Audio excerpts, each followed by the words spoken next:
and welcome to the Dancer's Hideout, Bitesize Sundays. The place where you'll find all the tips and tricks to help you and your dancing. My name's Ian, I'm a professional teacher and former competitor with over 30 years of dance experience. Have you ever wondered how dancers are able to just navigate the floor space just so easily? The differences between a top-level dancing couple and somebody with a lot less experience comes down to just one simple idea. In today's Bitesize Sunday episode, we're going to be looking at the 3 primary alignments that help Ballroom Latin dancers move clearly, efficiently, and with purpose around the dancing floor. Nice. Alignments in the Ballroom Latin dancing refers to the way that your body and feet are facing or pointing in some instances in the dancing space. And these are all related to the direction that you happen to be moving in the Ballroom Latin dancing. It's like a type of internal that your body is using that, when it's using it correctly, is able to move and navigate the floor very, very clearly. And if that metaphorical sat-nav happens to break down a little bit,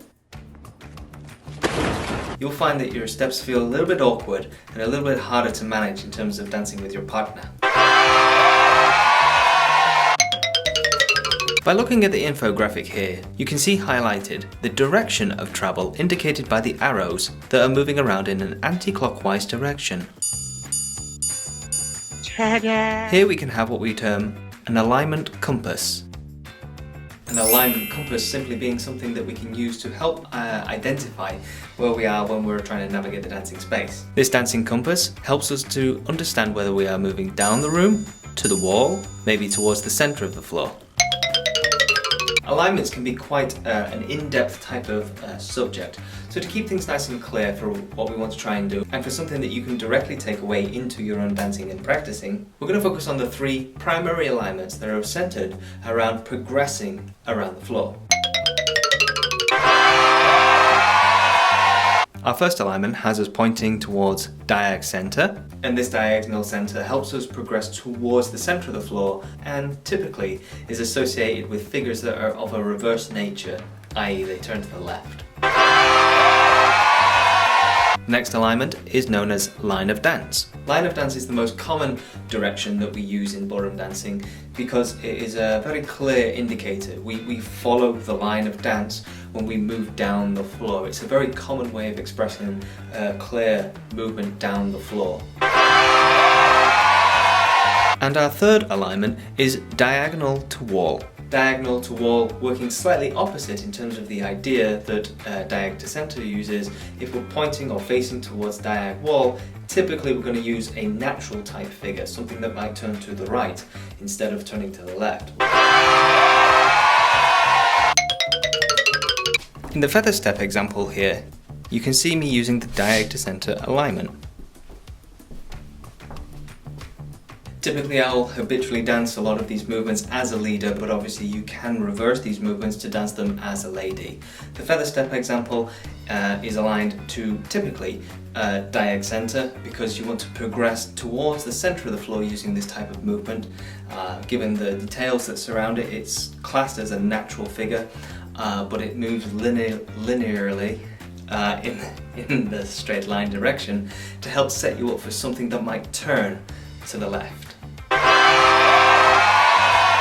In the example here for using the line of dance alignment, you can see me dancing here the lady's steps for the closed promenade.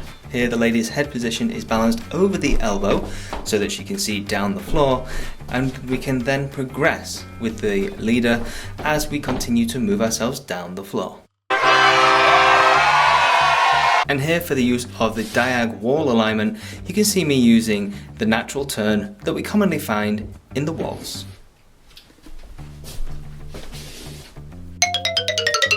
Typically what happens a lot of the time when we're dancing, you tend to find that people just guess their alignments. There's no clarity about having something very specific to aim for. Like I said, the common one is always heading towards the line of dance because we all know that we got to travel in this particular direction. Okay. We're using some of the diagonal alignments, even though we might maybe be familiar, or maybe your teacher has said to you to use these particular alignments. There's never anything specific that we can associate to it. So here, hopefully, this helps a little bit, that if you're dancing something that's going to turn to the right, that's going to be using the diag to wall alignment.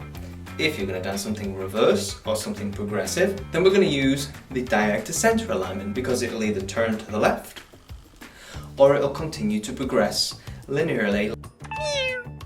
I'm learning. Contrastingly, Latin dancing doesn't tend to use a lot of alignments. They're beneficial in a lot of ways, but there are only two dances that use the alignment aspect, that being the samba and the paso doble. Are you serious? The other dances, because they are more static on the spot when they're being danced, you don't tend to use a lot of alignments because they focus more on the type of connection with your partner and the changes of position and where you're both moving, either together or separately, on the floor. The rumba, the cha-cha and the jive don't tend to use a lot of alignments. We can to help make things easier. Generally speaking, you're going to be using alignments in samba and paso doble. So as I said before, what happens a lot of the time for people that are not familiar with using their alignments, they find themselves getting stuck in certain places, usually like in a corner or something like that. They'll get themselves stuck and then they have to force their way around the movement, whether that's in the ballroom or in the two Latin examples that I've mentioned a moment ago. So hopefully this will give you like a bit more of a clearer idea about how, when and where, hopefully, you can use these types of alignments to benefit the movements and the choreography that you're dancing. And there you have it. Mastering these three types of alignments will give you better floorcraft and actually a lot better presentation as well, because you'll be moving correctly where certain figures and steps are supposed to be taken. If you've enjoyed today's video, be sure to give us a like. We'll really appreciate it, of course. If you'd like to see more from the Dancers Hideout or you're not yet subscribed, do make sure you hit the subscribe button down below and ding the bell icon so that you can stay notified for whenever we're putting out new videos or content. And you can drop down in the comments section anything that you found useful from today's video, or maybe there is something that you want to see in the next video. Let me know. In the meantime, I've been Ian, this is the Dancers Hideout, and it's been a pleasure.